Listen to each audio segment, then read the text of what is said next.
아버지 감사합니다. 우리 이 시간 함께 합심해서 기도하는 시간을 가졌으면 좋겠습니다. 우리 구제 봉사 DC를 통해서 우리 교회 안에 구제와 봉사가 풍성해지게 하시고 또 이 지역 가운데 구제 받아야 될 분들, 봉사 받아야 될 분들 저희들이 잘 섬기고 잘 도와줌으로 말미암아서 우리 주님의 그 복음의 역사가 풍성히 일어나는 역사가 우리 구제봉사부를 통해서 일어나게 하여 주시옵소서. 우리 리더 헬퍼님들에게 주님께서 함께하여 주시옵소서. 하나님의 일을 통해서 이 시대 속에서 우리 하나님께서 기뻐하시는 그 많은 구제봉사와 관련된 일들을 풍성히 감당하는 우리 교회로 나가게 하여 주시옵소서. 우리 한번 합심해서 이를 위해서 기도하는 시간을 갖도록 하겠습니다. 할렐루야. 하나님 아버지 감사를 드립니다. 오늘 이렇게 두잉처치 특송을 하며 나가는 가운데 오늘 처음으로 구제봉사 DC가 우리 하나님께 찬양으로 영광을 올려드렸습니다. 하나님 아버지 우리 하나님께서 기쁘게 받으신 줄로 믿습니다. 코로나19로 말미암아 저희들이 그동안 제대로 활동하지 못하고 아버지 지금까지 지내왔는데 하나님이 이제부터 우리 두잉처치가 아버지 적극적으로 활동할 수 있도록 하나님께서 인도하여 주시고 특별히 구제봉사를 통하여서 하나님이여 이 지역 가운데 참 도움이 필요한 분들을 찾아서 도와줄 수 있는 그래서 하나님의 그 복음이 온전히 모든 사람들에게 잘 전달되는 역사가 있도록 인도하여 주시기를 주님 원합니다. 우리 교회 안에도 참 구제가 필요하고 봉사가 필요한 분들이 적지 않은 가운데 있사오니 아버지 이를 통하여서도 우리 교회가 더욱더 사랑으로 하나 되는 교회가 될 수 있도록 하나님이 인도하여 주시기를 주님 원합니다. 리더를 비롯해서 우리 헬퍼들에게 주님께서 함께 하시고 모든 아버지와 팀원들에게 주님께서 함께 하여 주시기를 간절히 간구합니다. 아버지 더욱더 사랑으로 하나 될 수 있도록 인도하여 주시고 아버지 이 일들을 하나 되어 감당할 때에 부족함이 없도록 역사하여 주시옵소서.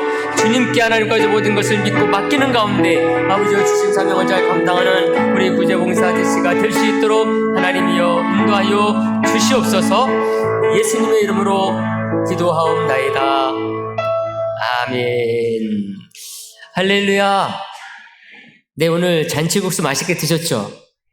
네, 너무나 맛있어가지고 막 계속 먹다가 큰일 날 것 같아가지고 알맞이 먹었습니다. 맛있게들 드셨죠? 네.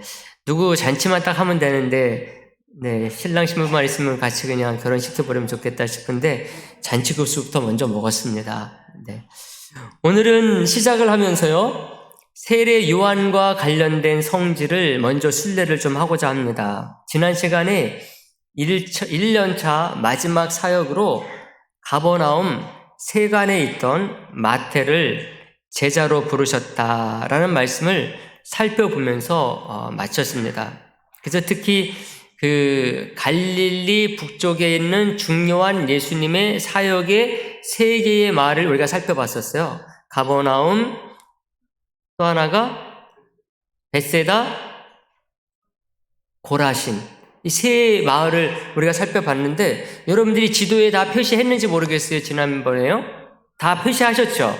갈릴리 북쪽의 세 마을 고라신, 가버나움, 벳세다가 표시가 돼 있어야 됩니다. 예수님의 갈릴리 사역 가운데 가장 중요한 세 개의 마을이다. 그러면은 가버나움, 고라신, 벳세다를 우리가 생각을 해야 됩니다. 예.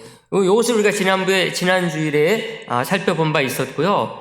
그 마태, 마가, 누가복음에서는 마태를 제자 삼으신 그때에 예수님의 제자들이 세례 요한의 제자들과는 달리 왜 금식을 하지 아니하느냐 이런 지적을 받았다는 그런 말씀이 공통적으로 나오고 있어요.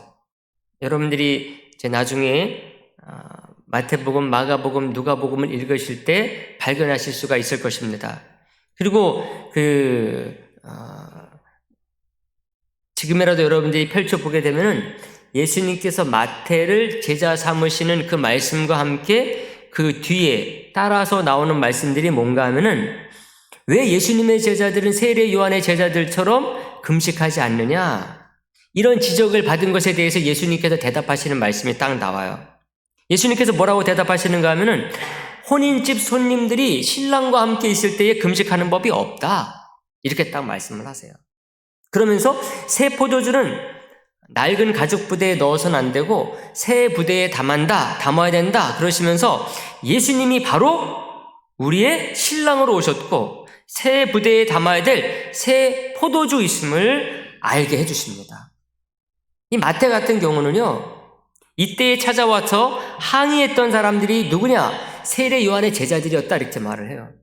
마태복음 9장 14절에 보시면 그때에 요한의 제자들이 예수께 나와 이르되 우리와 바리새인들은 금식하는데 어찌하여 당신의 제자들은 금식하지 아니하나이까 이렇게 얘기를 합니다. 누가 나왔다고요? 요한의 제자들. 이 요한은 세례 요한의 제자들입니다. 예수님께 나와서 우리는 금식하는데 왜 예수님의 제자들은 그러지 아니하십니까? 그걸 물어본 거예요.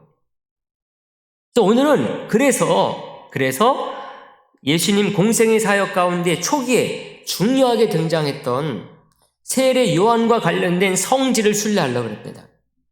예수님이 요 사건을 끝으로 유월절을 보내시기 위해서 예루살렘으로 향하시게 되거든요. 그래서도 오늘 이 세례 요한의 이제 탄생한 곳, 그리고 세례 요한의 어머니의 고향, 여기를 살펴보려고 하는 것입니다. 왜냐하면은 예루살렘의 근처에 이 세례 요한의 고향이 있기 때문에 그래요. 예루살렘에서 한 4km 정도 떨어져 있는 곳에 있습니다. 바로 이곳에 예수님의 어머니 마리아가 천사로부터 아기 예수를 잉태하게 될 것입니다. 이 소식을 듣고 난 뒤에 친족 누구를 찾아갑니까? 엘리사벳을 찾아가거든요. 바로 그 엘리사벳의 집이 있는 곳입니다. 세례 요한이 누구의 아들이에요? 엘리사벳의 아들. 거기를 우리가 이제 가보는 거예요. 이때에 마리아가 찾아가는 곳이 바로 세례 요한의 탄생지이고 고향이기도 한 것입니다. 그럼 이제 그곳 영상을 우리가 순례를 하도록 합니다. 우리 영상 첫 번째 보도록 하겠습니다. 한 5분 정도 되는 분량입니다. 보도록 하겠습니다. 엔케렘의 중심은 한 우물이 있는데요. 이 우물은 이제 마리아의 우물. 왜냐하면 이 마리아가 이 엘리사벳을 찾아왔을 때 마셨던 우물. 그래서 사실 유대의 많은 그 마을들은 우물이 있어야 마을이 있고, 그래서 우물은 마을의 중심을 이룹니다. 그렇죠. 우물을 중심으로 마을이 형성되죠. 그래서 전통적으로 전승의 마리아가 이곳에서 이 긴 여행 끝에 도착하자마자 물을 마셨다라고 되어 있는데, 지금도 물이 펄펄 쏟아져 나옵니다. 마리아 방문교회. 마리아 방문교회. 예, 그 친족 엘리사벳을 즉 세례 요한의 어머니죠.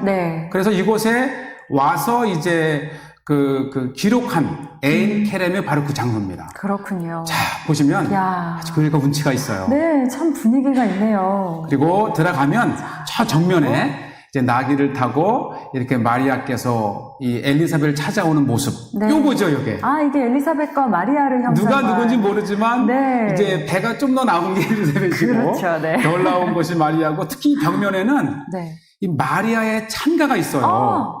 내 영혼이 주를 찬양하며. 있네요. 그래서 이제 안으로 들어가 볼까요? 요것이 이제 마리아를 맞이한 그 엘리사벳 기념한 기념교회인데요. 이 교회에 들었으면은 첫째는 또 우물이 있고, 그리고 이 천정에는 그 성경의 말씀을 이렇게 되새기는 그런 성화가 있어서 얼마나 은혜로운지 몰라요. 여기 우물이 있네요. 그래서 모자이크에는 물 하면 고기니까 그렇죠. 이 풍요로움을 상징하죠. 그래서 오늘의 하이라이트 이제 마리아를 맞이하는 엘리사벳의 모습이 있고, 그렇군요. 그리고 그 밑에 아까 조금 전에 보셨던 이제 우물. 1층이 기념교회라면 2층에는 실질적으로 예배를 드리는 예배당입니다. 그렇군요.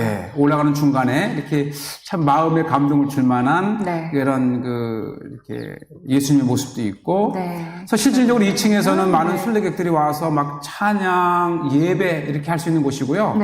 이 안에 들어가면 얼마나 그 성화가 아름답게 그려져 있는지요. 마침 그러네요. 제가 갔을 때 이 아프리카 쪽에서 오신 분인데 이 전에 얼마나 찬양하고 보세요, 기도하고 무릎 꿇고 내가 성지에 왔습니다. 다음 장소가 바로 세례 요한 탄생 기념입니다.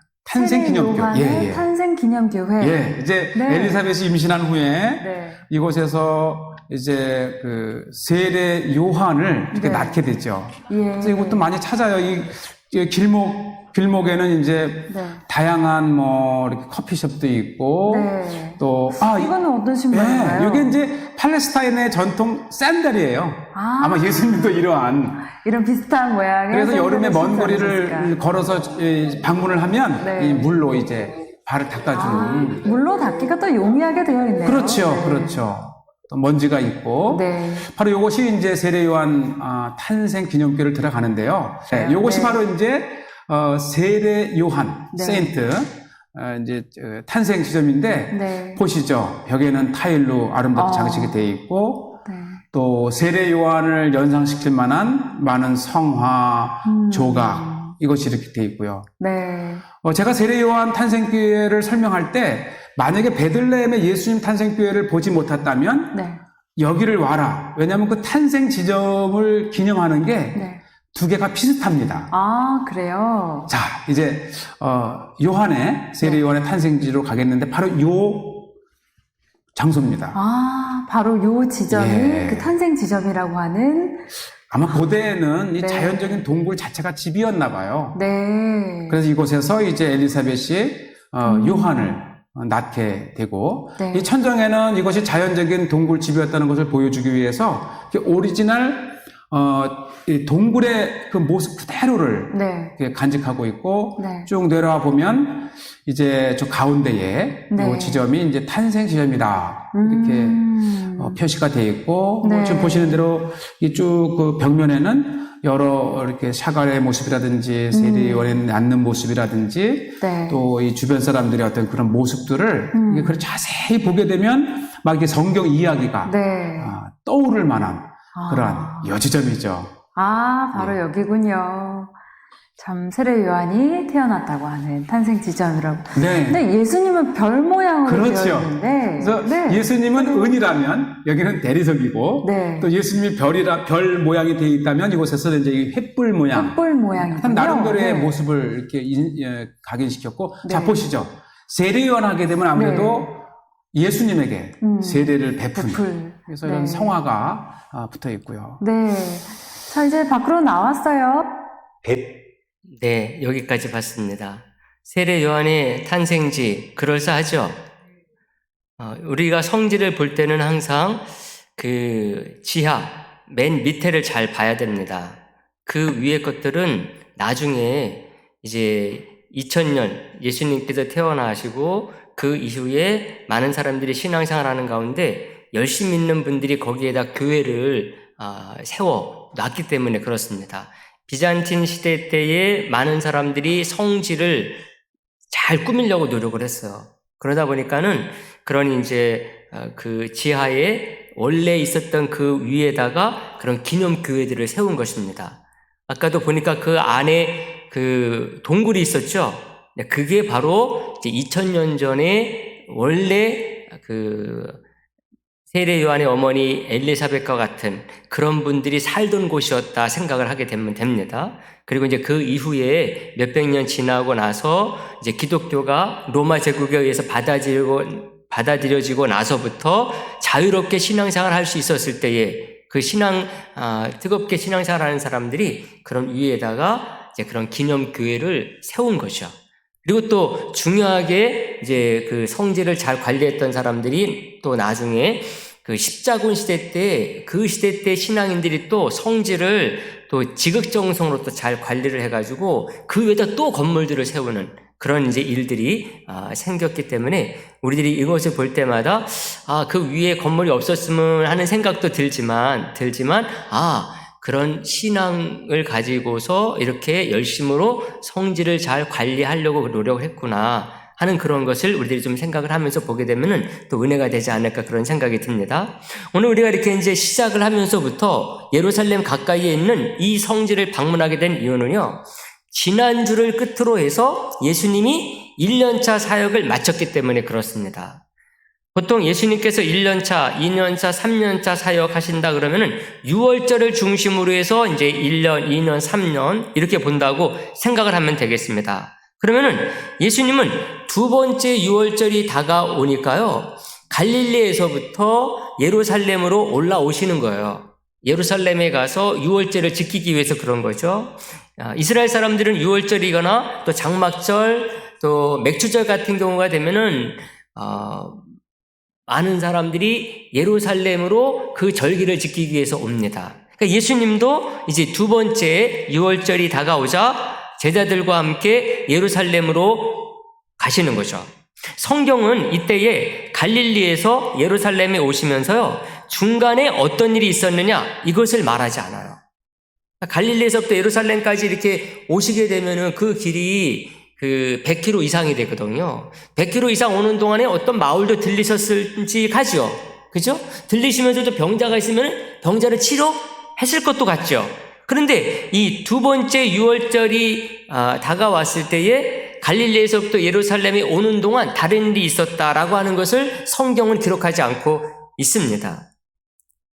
이것을 우리들이 이제 좀 감안을 해서 성경을 읽어야 되겠다 이렇게 싶습니다. 그리고 엄밀히 따진다고 한다면요, 복음서는 두 번째 유월절에 대해서 분명하게 말하지 않아요. 근데 이 시기를 알 수 있는 것이 어느 성경인가? 그래도 요한복음 5장입니다. 요한복음 5장을 보게 되면 예수님께서 이때에 예루살렘 가셨구나 하는 것을 알게 된다는 거죠. 그래서 오늘 이 본문을 본 거거든요. 오늘 본문 특히 1절 말씀. 1절 말씀 우리가 다 같이 한번 보도록 할까요? 1절 말씀 다 같이 봅니다. 시작. 유대인의 명절이 되어 예수께서 예루살렘에 올라가시니라. 아멘. 우리나라 명절 그러면은 한 개입니까? 두 개입니까? 세 개입니까? 네 개입니까? 많죠? 그렇죠? 명절하면 많다고요. 뭐 단오까지 이런 것들까지 친다면 얼마나 많아요? 그래서 그 어떤 명절이다 말하지 않냐면은 여러 가지 명절이 생각나는 거거든요. 오늘 본문도 마찬가지예요. 유대인의 명절이 되어, 그러니까는 유대인의 명절하면은 유월절도 있고 무교절도 있고 장막절도 있고 초막절도 있고 부림절도 있고 수전절도 있고 이런 절기들이 많이 있습니다. 그냥 어느 절기냐 이거 알 수가 없다는 거죠. 근데 이때에 예루살렘에 가셔서 베데스다 못에 38년 된 병자를 치료하는 기적을 이제 행하시는 거거든요. 그게 오늘 본문 이제 이어서 나오는 말씀입니다. 이 말씀을 보게 되면은 다른 어떤 명절이 아니다 알려주지 않고 있습니다. 이거다 저거다 말하지 않고 있어요. 유월절이라고 말하지 않아요. 근데 우리가 어떻게 유월절이라고 추측을 할 수 있느냐? 아주 중요한 내용이에요. 그 이유는 그 이전에 4장에 보면은 어디 갔다 오셨습니까? 4장에 어떤 내용이 나와요? 요한복음에 사마리아 여인 만난 얘기 나오죠? 사마리아 여인 만난 얘기. 갈릴리에 가서 1년자 살아가시기 위해서 사마리아를 통해서 갈릴리에 가셨다 그랬잖아요. 근데 사마리아 갔을 때에 그 4장 35절에 이런 말이 나와요. 요한복음 4장 35절에 보면은 사마리아 여인을 만난 후에 제자들과 대화를 하시는 중에 이렇게 말씀하세요. 너희는 넉 달이 지나야 추수할 때가 이르겠다 하지 아니하냐 이런 말씀이에요. 사마리아인 만났을 때는 그 추수할 때로부터 몇 달 전이다? 4달 전이라는 거예요. 4달 전. 그 해에 추수할 때가 4달 남았다는 것입니다. 이것을 보면은 예수님은 첫 번째 유월절을 예루살렘 성전 그것을 청결하게 하신 후에 한동안 예루살렘에 계시면서 사역을 했다는 것을 추측할 수가 있어요. 그리고 사마리아에 도착했을 때쯤에서는 다음 유월절이 몇 개월밖에 남지 않았다는 것입니다. 그래서 PPT를 한번 보여주세요. 그 다음 PPT를 보게 되면은 이스라엘의 그 명절이 어떻게 위치했느냐 하는 것을 알 수가 있습니다. 1번에 유월절이 나오죠. 이스라엘의 7대 명절 해가지고 7개의 명절이 나오는데 1번에 유월절 있습니까? 없습니까? 이때가 이스라엘 달로 하면은 니산월 1월 달이에요. 우리로 얘기하면은 3월, 4월 중간입니다. 이때예요.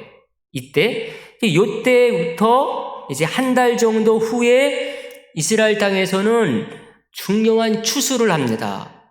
보리, 밀을 추수를 해요. 근데 성경에서 사마리아에 걷을 때 예수님께서 뭐라고 말씀하셨다고요? 넉 달이 지나야 추수할 때가 이르지 아니하겠느냐. 그렇게 말씀하신 거죠. 그러면은 예수님께서 사마리아 갔을 때는 그 니산월 정도부터 4개월 전인 거죠. 그죠? 니산월부터 4개월 정도 전 쭉 올라갑니다. 그다음 그 전이 아달월, 그 전이 스바돌, 그 전이 테베돌, 그 전이 기스르월. 요런 때가 되는 거죠. 그죠? 근데 기스르월 때부터 그 니산월까지 다른 절기가 있어요, 없어요? 없죠. 그죠? 이미 중요한 절기들, 초막절, 또 뭐 나팔절 이런 것들은 지나가 버렸습니다. 지나가 버렸어요. 그 4개월 사이에는 다른 절기가 없어요. 그러니까 예수님께서 그 4개월 뒤에 그 명절에 가졌다 그러는데 그 명절은 어느 명절이다? 6월절이라고 우리가 알 수가 있는 거죠. 이것을 통해서 그냥 성경에서는 그냥 명절이라고 얘기했지만은 그때가 6월절이다. 그러므로 지난번 첫 번째 6월절 지나고 나서 이제 다음 맞이하는 6월절이 되니까 두 번째 6월절이 바로 요때이고, 요때 가서 예루살렘에서 베데스다에 38년 된 병자를 치료했다라고 하는 것을 우리가 추측을 할 수가 있게 되는 것입니다. 네. 이해가 되셨죠? 네. 이게 이제 좀 복잡할 수가 있어요. 특히 점심 먹고 난 뒤에 이 시간에는 이게 막 들렸는지 말았는지, 예, 오전 시간에 제가 설교 시간에 말했던 것처럼 우리의 언어가 완벽하지 아니하다 보니까 잘 못 알아들을 수도 있습니다. 그러신 분들은 나중에 다시 한번 보시면은 되리라고 생각이 듭니다. 그러면 이제는 이제 예수님께서 예루살렘에 가셨습니다. 가셨어요?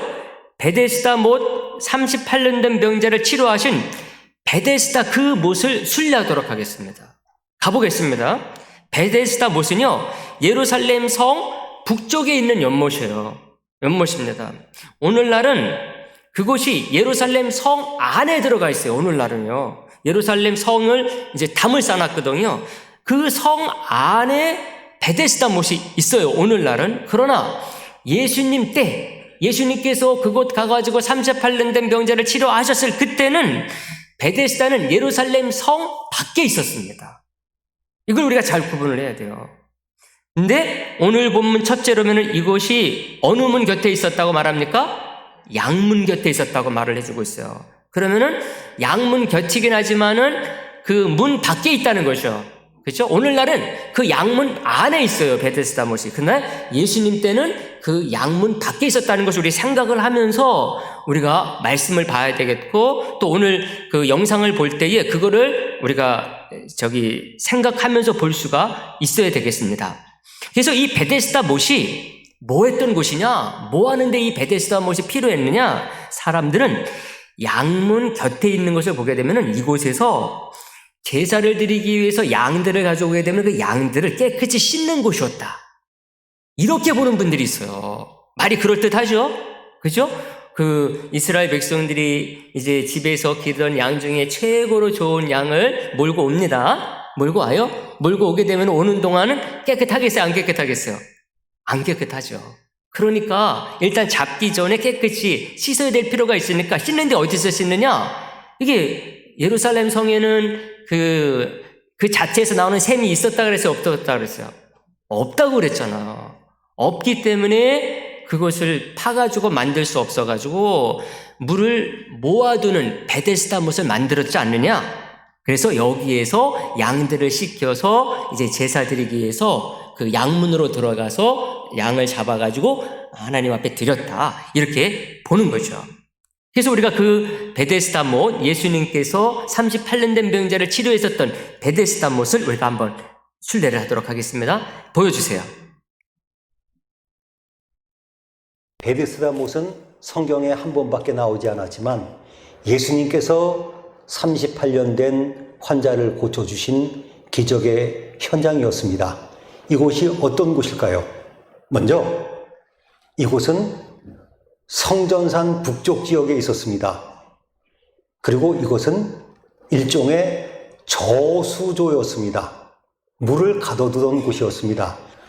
이곳은 구약 성경에서는 윗못 수도라고 하는 이름으로 이사야서와 열왕기하서에 이미 기록되어 있습니다. 그런데 이때는 저수지 역할을 하는 한 장소였습니다. 그리고 헤롯 대왕 때는 이스라엘 못이라고 하는 못을 하나 더 만들기도 했습니다. 예수님 시대의 베데스다 못은 북쪽 못과 남쪽 못으로 되어 있습니다. 그리고 그 주위에 아름다운 건축물이 지어졌습니다. 기둥은 있고 벽이 없는 지붕이 씌워진 건축물이 세워졌는데 이곳이 그 지역, 그 시대의 힐링 센터가 되었습니다. 이곳에 동굴이 2개가 있었는데 그 중에 한 동굴은 치유가 된다고 하는 동굴이 생기기도 했습니다. 이곳은 원래 예루살렘 성 바깥에 있었지만은 헤롯 아그리파가 주 44년에 예루살렘 성벽을 확장시킬 때 예루살렘 성 안으로 흡수되었습니다. 비잔 시대 때 이 중요한 장소이기에 교회를 세웠습니다. 그 뒤에 이 파괴된 교회를 모데스투스 신부라고 하는 분이 다시 지었는데 또 파괴되었습니다. 그래서 1099년에 십자군들이 그 자리에 비잔틴 시대 교회보다는 작은 규모의 수도원 같은 교회를 지었습니다. 1856년 터키는 이 교회 있는 지역을 프랑스에게 양도했고 프랑스가 지금도 잘 관리하여 아름다운 모습을 보존하고 있습니다. 이제 예수님의 기적의 현장인 베데스다로 가보겠습니다. 베데스다 못은 남쪽 못과 북쪽 못이 있는데 먼저 남쪽 못으로 가보겠습니다. 남쪽 못의 모서리 쪽으로 들어가 보겠습니다. 이곳은 지하에 있습니다. 베데스다 연못의 남쪽 연못을 보고 계십니다. 지금 보시는 곳이 베데스다 남쪽 못의 북동쪽 모서리를 보고 계십니다. 이렇게 내려다보시면 회칠한 벽이 보이고 아래쪽으로 성경시대의 베데스다 못이 보이고 있습니다. 베데스다 남쪽 연못에서 북쪽 끝을 바라보고 있습니다. 계단 아래쪽을 봅니다. 아래쪽에 보이는 저 벽돌이 있는 그 부근까지가 베데스다 못입니다. 베데스다 못은 깊기 때문에 내려가는 계단이 보입니다. 베데스다 못은 40m 곱하기 50m가 되는 큰 규모였던 것을 알 수 있습니다. 베데스다 북쪽 연못인데 그 뒤에 저수조로 바뀌었습니다.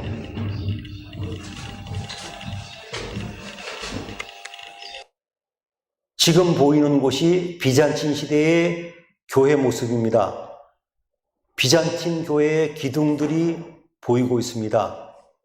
이 비잔틴 시대의 교회는 45m 곱하기 48m가 되는 크기였습니다. 지금 보이는 곳이 십자군 시대의 수도원 자리입니다. 비잔틴 시대의 교회보다 작은 규모인 것을 확인할 수 있습니다.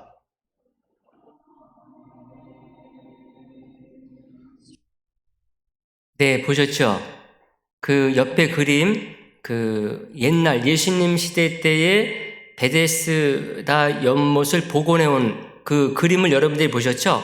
남쪽 못, 북쪽 못 해가지고 거기에 5 행각이 있어서 예수님께서 5 행각이 있는 베데스다 못에 가서 그 38년 된 병자를 치료하시게 된 거죠.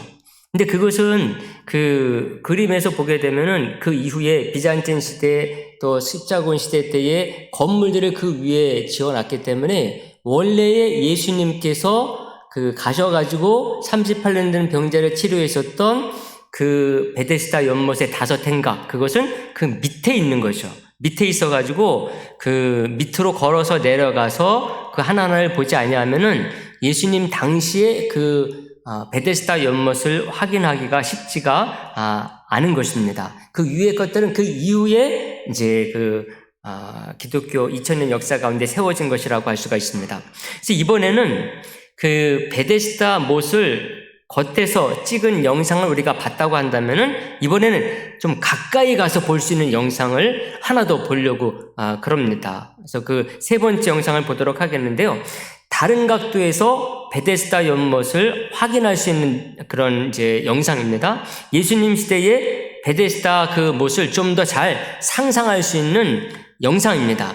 근데 요것을 보여드리면서 그 베데스다 연못 그 가까이에 위치하고 있는 우리 예수님의 어머니 마리아의 탄생지를 우리가 이제 곁들여서 보려고 그래요. 예수님의 어머니의 탄생지가 됩니다. 또 예수님의 어머니의 어머니, 그러니까 예수님의 할머니가 되는 거죠. 할머니가 살았다고 하는 그 안내 기념교회도 그 베데스다 연못 거기에서 가까이 자리 잡고 있어요. 그래서 그것을 함께 이렇게 보여드리도록 하겠습니다. 첫 번째 영상에서 우리가 잠깐 봤던 것처럼요. 예수님의 어머니 마리아의 친족 엘리사벳이 예루살렘에서 살았다 그랬죠. 이것을 보게 되면은 마리아의 고향이 예루살렘이었다는 것을 알 수가 있는데 바로 이제 오늘 베데스다 연못의 그 아랫부분 그 깊은 곳을 보면서 거기에 가까이에 있는 예수님의 어머니 마리아의 그 이제 그 옛집이라고 할 수 있는 그것에 그 기념을 해가지고 기념교회가 서 있는데 그것들도 한번 우리가 잠깐 같이 순례를 해보도록 하겠습니다. 이제 마지막 영상 우리가 보도록 합니다. 한 6분 정도 됩니다. 네.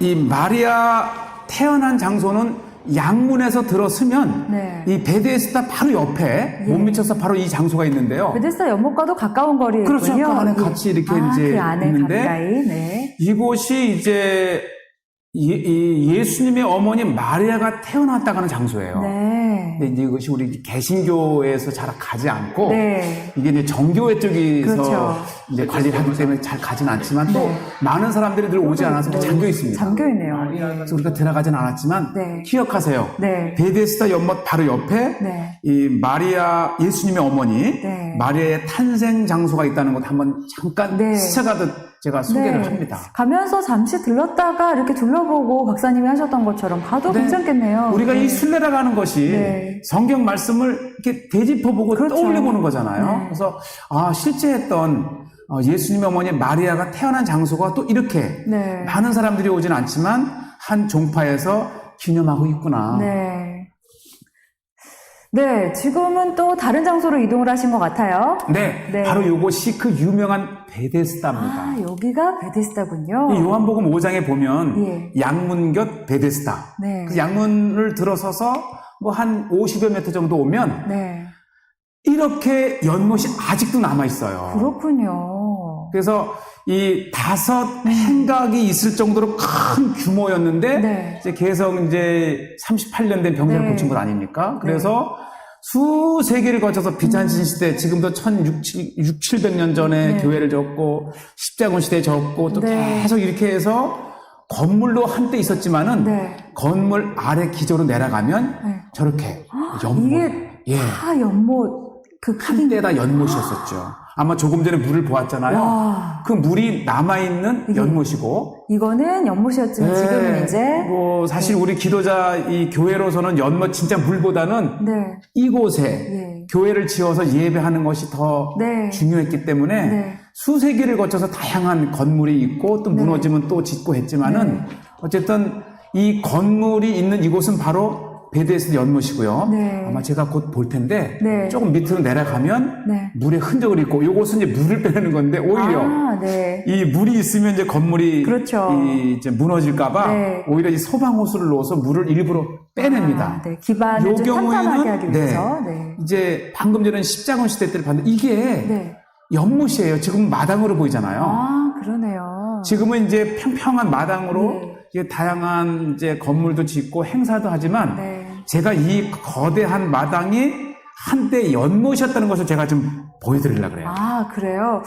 예. 어떤 힌트가 있을까요? 예, 여기 이렇게 연못이었다는 흔적이? 네. 아까 좀 전에 보았던 큰 마당이 네. 한때 베데스다 연못이었다고 하는 것인데 이 고고학자들이 일부 발굴을 통해서 네. 이 방수 처리된 벽을 보면서 이게 진짜 물을 담았던 곳이구나. 그렇죠. 만약에 물이 없었다면 보시죠. 방수 처리할 이유가 네. 없죠. 예. 이렇게 쭉 내려가면 이게 이제 발굴 때문에 일부만 네. 발굴을 해놨지만은 완벽하게 이 방수로 거대한 연못이 있었던 이 바로 이 흔적이고요. 바로 이 물이 바로 이제 성전에서 한 100여 미터밖에 안 되거든요. 네. 이 성전에서 쓰이는 물들을 공급을 해주는 곳이었죠. 그런 또 역할을 했군요. 네. 그래서 요거 이제 우리 그 베데스다 연못 안을 이제 보게끔 네. 해놓은 곳인데 네. 이 베데스다 연못이 있고 또 하나 중요한 장소가 있는데요. 베데스다 연못을 또 다른 이름으로 성 안내교회. 그래요? 우리가 조금 전에 네. 마리아의 이제 탄생 장소를 봤는데 네. 이게 다 같은 건물 안에 있어요. 네. 그 컴파운드죠. 네. 그래서 요곳은 예수님을 낳은 마리아의 어머니. 그 성 안내 기념 교회인데요. 네. 요것이 이제 바실리카로 이렇게 굉장히 전형적인 교회입니다. 네. 그래서 이 마이크를 쓰지 않고도 육성으로 미사나 예배를 집례할 수 있는 에코시스템이 돼 있어서 이곳에 가면 찬양을 부르면 울림이 좋아요. 그리고 지금 요곳은 그 방금 말씀드린 안내교회 지하에 오래전에 이곳이 한때의 이제 안내 집이었다. 이렇게 돼 있죠. 그렇군요. 왜냐하면은 이 고대에는 건물을 짓기보다는요. 이 자연적인 동굴이라든지 이런 걸 통해서 이 사람이 거주를 했기 때문에 대부분 2000년 전의 건물들은 지하에 있어요. 그렇군요. 그래서 그 지하를 조금 깨끗하게 하면서 이제 사람이 살기 시작하고 후에 그곳을 기념을 해서 이제 세워진 것이 오늘날의 교회고 제가 이제 바로 보이는 것이 바로 성 안내 또 예수님 어머니 마리아가 거했던 오리지널 그 2000년 전의 기념집 그 동굴 집을 한번 보고 있고 이곳에 보면 다양한 그림으로 이렇게 이제 안나라든지 마리아라든지 이렇게 있는 그 그림을 그려놓고 지금 이렇게 순례객들이 오면 아마 이 성안내교회 베데스다 연못 안에 있는 이 성안내교회도 굉장히 우리에게 이 감동을 주는 그런 교회 중에 한 곳입니다. 차분하고 찬양을 부르면 이 울림이 좋아서 만약에 이 성지순례를 단체로 갔다면 한번 가볼 만한 그리고 찬양을 해볼 만한 곳으로 권하고 싶습니다. 네, 그렇군요. 네, 잘 보셨죠?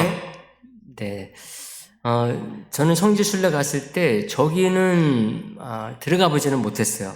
이렇게 다녀오신 분들 보게 되면은 그 성 안내 교회에 들어가게 되면은 음치라도 노래 잘하게 들린다. 그래서 거기에 가서 이렇게 많은 분들이 예배도 드리고 찬양을 많이 한다고 그럽니다. 여러분들도 가시게 되면 꼭 들어가 보시기를 바라겠습니다. 오늘 말씀을 이렇게 정리하도록 하는데요. 오늘 본문 4절을 한번 다 같이 한번 볼까요? 4절 말씀 다 같이 함께 보도록 하겠습니다. 4절 말씀입니다. 시작. 이는 천사가 가끔 못에 내려와 물을 움직이게 하는데 움직인 후에 먼저 들어가는 자는 어떤 병에 걸렸든지 낫게 되밀어라. 아멘. 이 말씀을 보게 되면은 못이 이제 물이 움직일 때에 병자가 가장 먼저 들어가면은 그 병이 어떻게 된다? 낫는다. 그래서 이제 베데스다라는 그런 말이 생긴 것 같아요. 베데스다라고 하는 것은 이 은혜의 집이라고 하는 그런 뜻이거든요. 이런 이제 말이 생기게 된 것이라고 할 수가 있는데요. 이 4절 말씀 때문에 이 연못이 간헐천이 아니었느냐, 그렇게 보는 분들도 있어요. 가끔가다 물이 막 솟아오르는 그런 못으로 생각하는 사람들이 있다고 하는 것이죠. 그런데 계속해서 말씀드리는 것처럼 베데스다 못은 그 자체에서 물이 나는 곳이 다 아니다? 아니다입니다. 그래서 우리가 지난번에 예루살렘 성 살펴보면서 살펴봤던 것처럼 예루살렘 성에는 샘물이 없다 그랬어요.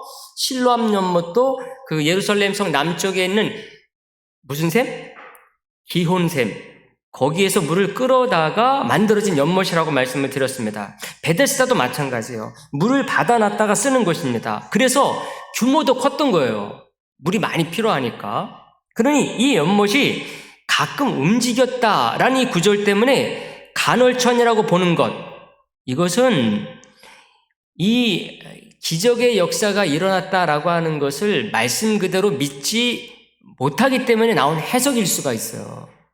사도 요한은 천사가 가끔 못에 내려와 물을 움직이게 해서 치료를 받는 사람이 있다, 이 얘기를 전하고 있을 뿐이라고 할 수가 있거든요. 아마 이 글을 기록한 사도 요한이 이것을 직접 확인했는지 아니면 떠도는 소문을 기록할 것인지 분명하지는 않아요. 근데 그 물이 움직였다고 하는 것 때문에 간헐천이다 말하는 것은 좀 어떤 면에서는 그 상황에 맞지 않는 표현일 수 있다는 것입니다.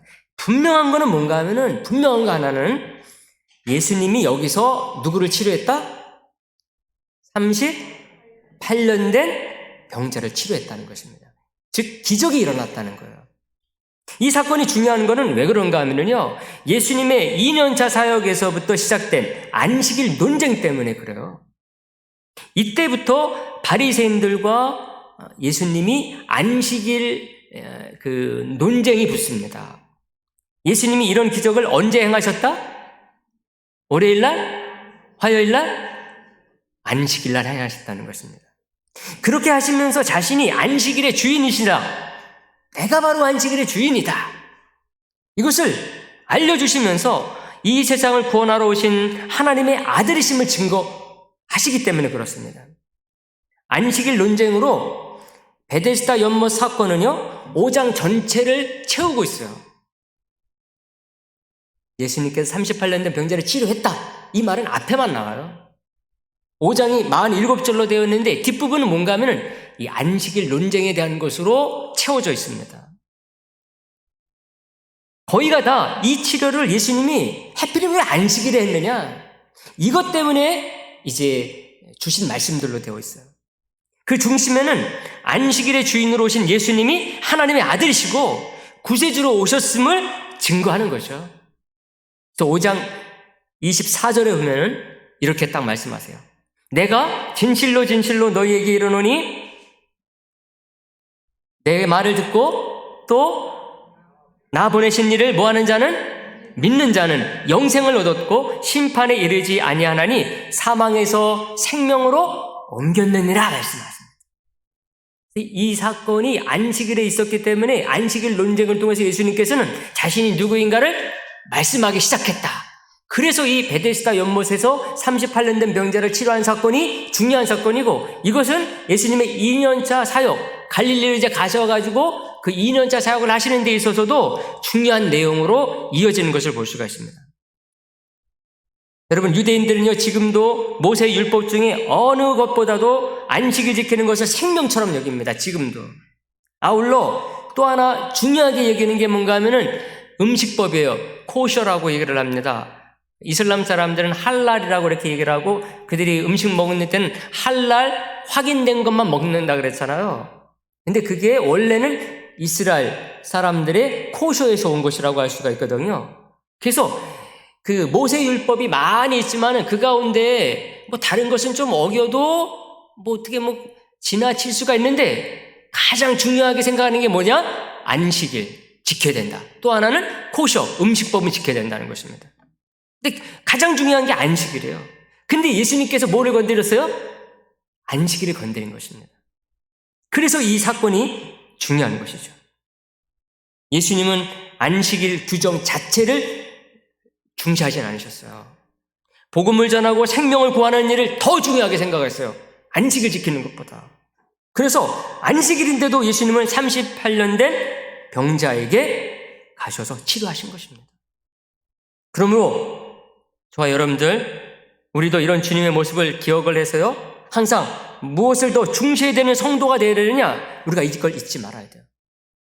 38년 된 마른 막대 같은 병자라 할지라도 긍휼히 여기셔서 큰 논란에 부딪힐 것임이 분명한데도 불구하고 안식일에 치료하시는 우리 예수님의 이 모습을 우리가 본받아서 우리들도 영혼을 소중히 하고 생명을 우선시하는 그런 성도, 교회가 될 수 있게 되기를 주님의 이름으로 축복의 말씀을 드립니다. 기도합니다. 하나님, 감사를 드립니다. 오늘 주님께서 2000년 전에 예루살렘에 들리셔서 베데스다 연못을 38년 된 병자를 치료한 그 장소를 순례하게 하심을 진심으로 감사를 드립니다. 우리 주님께서 여기에 가셔서 진짜 하시고 싶은 것이 무엇이었는가 우리 마음 가운데 새겨서 우리들도 온 세상 사람들에게 그 예수님을 보여줄 수 있고 증거하는 자들 되게 하여 주시옵소서. 하나님, 이번 한 주간도 우리 하나님께서 우리 모든 성도님들을 사랑하여 주시고 함께 해주실 줄로 믿사옵고, 지금은 우리 주 예수 그리스도의 은혜와 하나님 아버지의 사랑하심과 성령님의 그 충만하심이 이제 말씀을 들고 온 세상으로 나가는 우리 모든 성도 그 삶과 기업 위에 이제로부터 영원까지 함께 계실지어다. 아멘.